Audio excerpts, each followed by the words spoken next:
Chers concitoyens, chères concitoyennes, ce n'est pas si souvent que ces mots sont prononcés par une femme, aussi je mesure l'honneur qui m'est fait de pouvoir les dire aujourd'hui devant vous. Allez, pour goûter cet événement, je les redis. Chers concitoyens, chères concitoyennes. D'ailleurs, je suis accompagnée de Marianne pour saluer le moment. Marianne, ou l'incarnation de notre République, et donc de ses valeurs. À propos de valeurs, plaçons 2018 sous le signe de celles qui nous unissent. La liberté d'abord. Voilà bien le mot le plus complexe sans doute de notre devise. Celle des uns s'arrête là où commence la liberté des autres, disait le philosophe.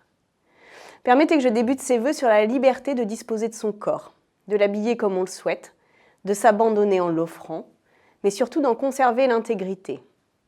2017 a été marqué par ces paroles, toutes ensemble prononcées. Ça suffit, ras-le-bol, assez. Nombreuses furent les femmes qui, d'un coup, ont crié leur ras-le-port d'être MeToo. Assez d'être ramenées à notre corps, d'être présumées consentantes sans que rien ne permette de le supposer. Ne plus supporter ses mains, ses prises de pouvoir, ses pénétrations non désirées. Les femmes ont parlé en 2017, librement, soudainement.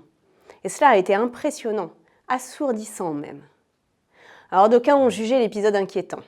Mais que va-t-on pouvoir faire maintenant ? La drague a-t-elle été tuée dans l'œuf du Balance ton porc ?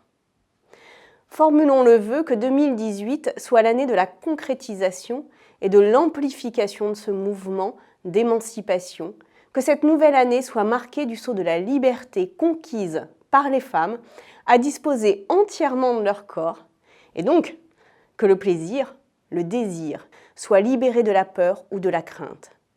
Que nos bouches, nos corps et nos mains s'unissent dans la liberté et en toute égalité, mais toujours avec notre plein accord, éclairé et énoncé.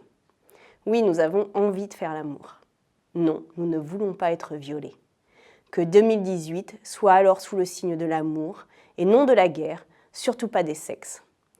Alors vous, les hommes, qui ne souhaitez en aucun cas être assimilés, emportés dans l'amalgame, rejoignez ce mouvement et dites combien vous aussi, vous la souhaitez, cette société de femmes libérées et égales. L'égalité, justement. Seconde valeur de notre République. Là aussi, le chantier est vaste. Dans l'égalité, pourtant, ce qui est important n'est pas tant le constat sans cesse répété de l'état des inégalités que la force que l'on se donne ensemble pour que l'égalité progresse. Au milieu des mers ou au sommet des montagnes, des hommes et des femmes bravent les éléments pour aider celles et ceux qui y risquent leur vie au nom de l'égalité. Un homme égale un homme égale une femme, d'où qu'ils viennent et où qu'ils aillent. Remarquez ce détail. Ces hommes et ces femmes n'y vont pas seuls.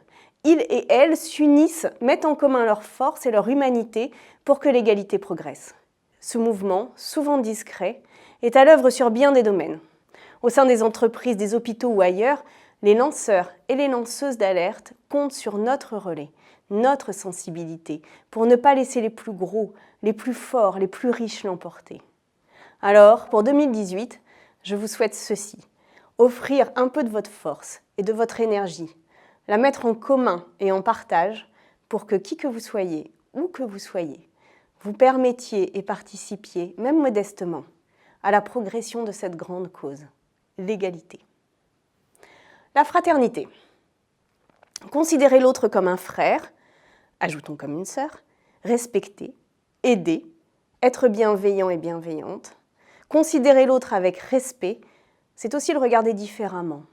Sortir des préjugés, de ce que nous croyons savoir, sortir de ce sentiment de supériorité qui nous aveugle si souvent et qui suppose parfois plus d'efforts qu'il n'y paraît. Voici des propos bien classiques pour une nouvelle année, soyons fraternels. Permettez que j'élargisse le cercle de la fraternité. Permettez que j'y mette une forme de rapport à la nature. Que l'on considère les éléments du vivant comme appartenant à un tout avec nous. N'imaginons pas que la nature, les animaux, sont là pour servir les hommes et leur destin. Imaginons que nous appartenons à un ensemble dont chaque pièce finalement se doit de trouver l'équilibre avec les autres. La fraternité n'est sans doute pas le bon mot. Il faudra en trouver d'autres, comme nous l'avons fait avec sororité pour expliquer combien les sœurs, elles aussi, étaient solidaires. Regarder la planète et ses ressources naturelles, comme Picsou regarder un tas d'or, nous conduit dans le mur. Et si finalement, changer de rapport à la nature était dans la continuité du changement de rapport aux autres, aux hommes et aux femmes, Et si respecter l'autre nous conduisait aussi à regarder les animaux ou les arbres sous un autre jour? La planète va mal et les discours n'y changeront rien. Que 2018 soit donc l'année de l'action en matière climatique, et envers et contre toutes les grandes gueules ignorantes, fussent-elles haut placées. Que 2018 soit l'année de notre prise réelle de conscience. La liberté est un but, l'égalité un moyen, la fraternité une manière d'y parvenir. Avec Marianne à mes côtés, nous vous souhaitons, chers concitoyens et concitoyennes, une année 2018 pleine de liberté, d'égalité et de fraternité. Oui, Marianne, t'en as pensé quoi, toi, de ces vœux? Mettre 2018 sous la couleur des femmes, c'est pas mal, non? T'es resté de marbre. Ouais, je sais, la blague est un peu nulle. Enfin bon, comme ça, au moins, toi, tu pleures pas à la télévision. Allez, check. Liberté, égalité, sororité.